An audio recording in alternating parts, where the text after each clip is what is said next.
Good morning, good afternoon, good evening, folks. Michael Zuber, one rental at a time, back with the one and only Jonathan from Convoy Home Loans. How you doing, man?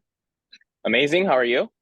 I'm doing well. You know what? Something I have never asked you, so shame on me.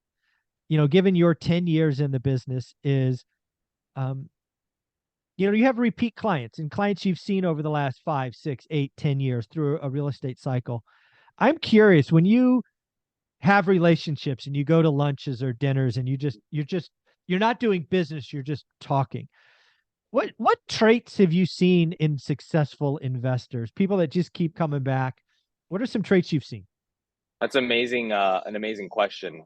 The number one trait that I see is obsession. Oh, tell me about that. They are obsessed. So regardless of whether we want to talk about business or not, and I try not to, but it always Right. ends up going that way. Yeah. They're obsessed. That's all they can think about is how can I make more? How can I expand my network, right? Right. And they're obsessed with how to expand their real estate portfolio, what's going on in the market, all of that. And that's kind of, I think, the first trait. But I think in order to be successful, and this kind of goes for you too and for me, I'm obsessed, right? I'm Right. obsessed with doing loans. I'm obsessed with the financing real estate aspect. You're Right. obsessed with real estate, literally. So Yeah. for any successful person, I think the first trait that I see is obsession. Yeah. So um this whole work-life balance or what, I was very, very uneven, right? I yeah. I did my day job to the best of my ability. I found deals and secured capital and very little else. I mean, there was no balance for 12, 13, 14 years. It's just there Yeah. wasn't. And I mean, it doesn't even feel like work, right? Oh, And people, very, yeah. it never worked. Never Yeah, felt like work. yeah, exactly. So like people, I mean, I talk to clients at like 8, 9, 10 p.m. sometimes. They're like, dude, like you're not gonna go to bed? Like, what are you gonna do? And I'm like, no, no, no, I love this. This is midday. This is This is midday. What are you talking this about? is fine. Yeah, this is fine. I don't get to talk to Dustin until midnight. Like Ah, we have our business meetings at midnight. So it's like, that's um, awesome. it is an obsession, and I think that's what kind of sets apart successful investors or people from different trades, regardless, just from anybody else, right? And Right. then number two, I think, is really just understanding or wanting to learn more about kind of the situation Ah, and the market, right? Because the curiosity aspect. Um, yeah, I've seen that too.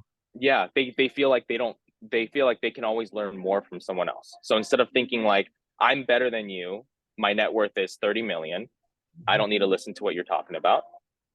They can be, well, hey, I might actually be able to pick up a thing or two Right. to They're allow me to open. improve. Yeah, improve 1%. 1% of 30 million is a lot of money.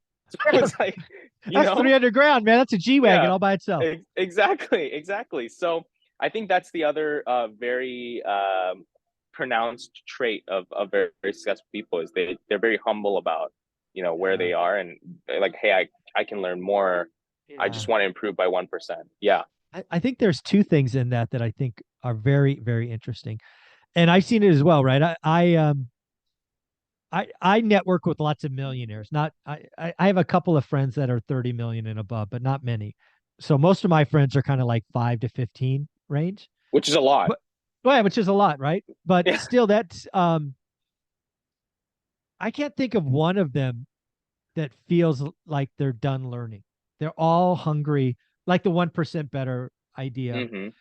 And the other thing that I think all of them would tell you is anytime they were certain about something is where they got in trouble, right? Where they stopped, like when they lived in an echo chamber. Hmm. Like I knew a guy that was worth 10 million bucks back in '08. So I don't know what that is today, maybe 20 million, who lost it all because he was certain that his flipping business of high end flips in the Bay Area wasn't going to go. Like he was better than the market. No, you're not, Hmm. right? The Hmm. market's going to get you. I knew another guy that was certain about crypto who built it up from very little to an ungodly amount. And it's a lot less now, right? Anytime you live in an echo chamber and you're not open to at least listening, it can really get you in trouble. And then being humble. It is amazing how um, humble 90% of my kind of network is. None of them you would know. Yeah. Maybe one of them. One of them you might know. one guy you'd probably know, but most of them are like you would have no idea. Classic millionaire next door kind of stuff. It's Yeah. crazy. Yeah. And that, I think that's very important, just overall. right? Because we think of these, well, me, because I'm in LA, I see more people act like they're Yeah. worth a lot more Flex. than they actually, yeah, Flex. exactly. And then they hit me up and I'm like, hey, you want to buy something? Great, let's chat. And then I see their bank account, they got like Like 25 grand in it. I'm like, what no. do you, yeah, wait, sorry, What sorry, are you gonna go to? Are you gonna go to another state? What are we doing here? Yeah, it's crazy. Yeah, so I think that's one and two. I think that kind of all encompasses everything that can really set Yeah. a really successful person out from everyone else, because not a lot of people, and I say my age because I'm younger, but not Right. a lot of people my age have that same tenacity, and I think it's kind of Yeah. lost a little bit. Yeah. Yeah. It's funny. The last one I want to point at. We'll talk about this in the years to come. What I've seen about great folks that just keep growing is they make their big moves in a recession. Hmm. Right. We've all been doing okay the last couple of years, but lots of people have been okay the last couple of years. It Hmm. was freaking easy. It Yeah. was easy. The next couple of years, not so easy. Hmm. And what I've seen from the people in my network, and I'm sure yours, they're going to make some crazy moves that may in the moment feel, oh, but when you look back in 2 or 4 years, be like, that was a good one. That was pretty Yep. good. So Yep. yeah, I think the best of the best will make big moves in the recession. What do you think? Absolutely. And in fact, I myself am doing it, right? Because I'm an active Nice. investor too. So it's not like I'm just telling the ORAC community, hey, do this, do that. It's no, I am in the same boat as everybody else, doing the same thing, using the same programs, doing the same actions. So yeah, I like to put my actions first, right? Where before all the extra fluff. So I'm Oh I'm yeah, yeah. practicing what I preach as well. So, That's you awesome. know, Well, yeah. since you brought that up, we'll end on this. What is your buy box, Jonathan? So I have a good partner that we're starting to do more deals with. Seller carried seconds, Okay, kind of I like that. big, big lots. So right now I'm like negotiating it's a 9,600 square foot lot in Okay, Koreatown, Los Angeles. okay. Um, with 7 bedroom, 6 bath, but it's already Oh wow. permitted to be 8 bedroom, 8 bath with a J Okay. ADU and an ADU. Oh nice. It just Okay. needs to be totally gutted and fixed up. But then we're gonna put tenants in there, probably Yeah. do like a pad split or something. Have it rented room by room.